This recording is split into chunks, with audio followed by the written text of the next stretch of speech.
দেখতে অনেকটা পালং শাকের মতো হলেও গাঢ় গোলাপি বা লালচে রঙের এই সবজিটি বিটরুট। শীতকালে উৎপাদন বেশি হলেও বর্তমানে সব সময় এ সবজির দেখা মেলে। বিভিন্ন পুষ্টিগুণ ও ঔষধি গুণ সম্পন্ন এ সবজিটিকে সুপারফুডও বলা হয়ে থাকে। বিটরুট এটা লাল রঙের সবজি হওয়ার কারণে এটা খাওয়ার সাথে সাথে রক্তের মধ্যে হিমোগ্লোবিনের পার্সেন্টেজ বাড়ে এবং এটাতে অ্যান্টি এজিং প্রপার্টি আছে, এটা চেহারা লাবণ্যতা বাড়ায় এবং এটা ক্ষতিকর যে টক্সিনগুলো আছে আমাদের বডিতে, বিভিন্ন ধরনের রাসায়নিক কেমিক্যাল খাওয়ার কারণে এই টক্সিনগুলোকে বডি থেকে আমাদের বের করে দেয়। ইঞ্জিনিয়ারিং পড়ালেখা শেষে থাইল্যান্ডের বিটরুট চাষ করে এলাকায় সবাইকে তাক লাগিয়ে দিয়েছেন আবু সুফি। নীলফামারী সদর উপজেলার পঞ্চপুকুর ইউনিয়নের কাছারিপাড়া গ্রামের বাসিন্দা আবু সুফি আহমেদ।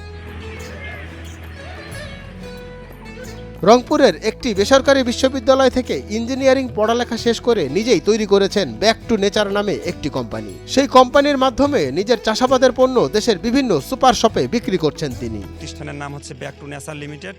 আমি এবারে 32 বিঘা প্লাস জমিতে বিটরুট চাষ করেছি। গত বছর এটা চাষ করেছিলাম, আর এবারে বাণিজ্যিকভাবে বাংলাদেশে back to nature limited company সব থেকে বেশি জমিতে বাণিজ্যিকভাবে চাষ করেছে বিটরুট।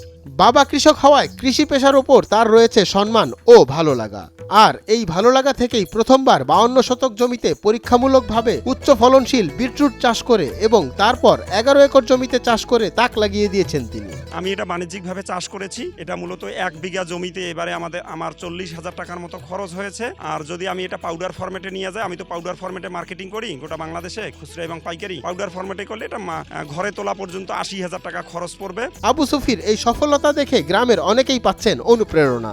একটু বৈজ্ঞানিকভাবে বা এমনি ঔষধি গুণ সম্পন্ন। তো আমাদের নীলফামারীতে আবু সুফি এটা গ্রামীণ পর্যায়ে, প্রান্তিক পর্যায়ে এটা করতেছে, তাকে দেখে আরও অনেকেই উদ্বুদ্ধ হচ্ছে।